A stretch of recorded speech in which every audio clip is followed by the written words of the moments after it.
we went to visit an auntie and my great uncle at a pub. I remember it was in Dead Lane in Loughborough one day. The auntie came out and gave me a packet of what we always called Orgon mouldy crisps.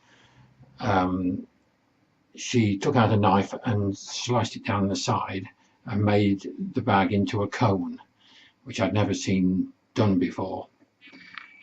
Anyway, she went back in, obviously to have some discussion with Mam. And then my uncle, who I'd never met before, Uncle Alf, came out with some vimto for me, and what he said was a glass of dandelion spirit for himself. And he sat down and proceeded to tell me that my mother made the best dandelion wine in Leicestershire anyway. I knew they used to make dandelion wine, but every year we collected dandelions, like a lot of other people, to make wine. But it was put into barrels, and then later on it disappeared. I don't ever remember seeing my parents drink any. Possibly once or twice on some special occasion. There didn't seem to be bottles anywhere or anything. Always seemed odd they went to all this trouble. I just assumed they drank it after I went to bed at night. Anyway, I remember that Uncle Alf had a tattoo on his arm. Looking back on it, it could have been a Thuna's hammer, but I don't honestly know whether it was. But he certainly had an identical wolf's head belt. The buckle was a wolf's head, exactly the same as Uncle Bert's belt. Anyway, he asked me if my friends had brown stained fingers in the spring, at the time for collecting the dandelion leaves, and I said, yeah, quite a lot of them did. He said that they will be good friends to you. Okay. One of those odd things is sort of you just remember it. He went on to tell me how Grandma and Grandad had met at the pub. Grandma was in service. Grandad was what he described as a gopher at the time, though in actual fact his army record shows that he was a builder's labourer. Mama told me before we went that Uncle Alf was the only one in the whole family that ever might die one day and leave us a fortune. He was the only one that had money. I think by money it really meant basically he seemed to own a pub, which was more than anybody else did.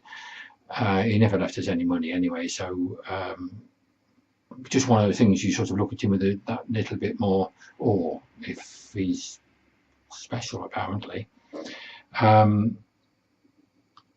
Anyway, he went on to say how Grandma and Grandad had met. They'd killed, they kept pigs at the pub, and they'd killed a pig, and there's all various processes once you've killed a pig. But they used to actually make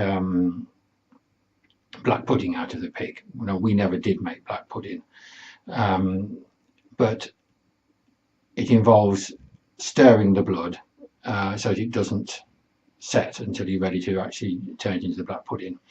And that was Grandma's job, and she didn't do it properly, and it got a clot in it, which Grandad duly flipped out of the blood and threw it at her.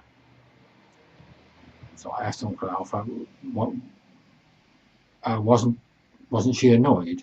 No, he said, she just squealed like a pig and ran off, and Grandad chased after her, and that apparently is how they first met.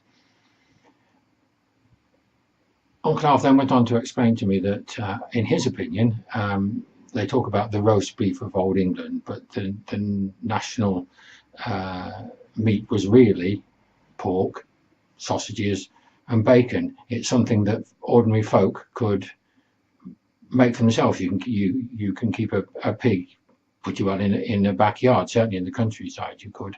He kept them in the town. A bit of land was useful, but you didn't actually need any. To keep a cow was not a thing an ordinary person without land, since it had been stolen, he told me, by William the Bastard, as though he'd personally stolen his land. Most folk didn't have land anymore, and so that's why the pig had become our national meat. Well, it's true that my great-grandparents certainly had kept pigs. Anyway, I won't digress from the present story. He said, had I ever smelt the dandelion wine? I said, well, yeah, you do have a sniff. It smelled basically like honey. And he said, yes, the honey makes it sweet and the dandelions make it bitter. And it's the mixture of the two and getting that mixture right that my mother apparently had the knack of doing. But what Uncle Alf could do was to put the fire in it, he said. Well, as a child, it didn't make any real sense to me at all. But anyway, I drank with him until he knocked back his little glass in one gulp. And, well, that's basically the end of it. He then went on to tell me how his father had made shoes from leather at a time when shoes were generally made of wood, clogs. And he was the one that initiated the leather. He then went on to tell me a fantasy tale about how they didn't sell at first, but he left them out, and the leather and that out, and elves came at night and made them made the shoes, first one and pair, and then it was two or three, and so that he was able to get the shoes made for nothing. And so until eventually one day his father's wife, his mother, made little coats and that for the and socks for the elves as a thank you, and they never came again. But that's how, he said, Leicester come to be a centre for shoemaking. Now, of course, I don't believe a word of it, but as a child, this is the great man he was telling me a story. It was there's just something nice about being told a story. It was just a fairy story, I'm sure. He then said that he thought that wedding ceremonies ought to be, they ought to kill a pig and they ought to throw a clot at the bride. It ought to be the thing. That way they wouldn't be so keen to have posh frocks to get married in, because it was going to have blood clots thrown over it. And he thought it would be a much better way to start a married life than what they do these days, he said. So with that, I'll say bye.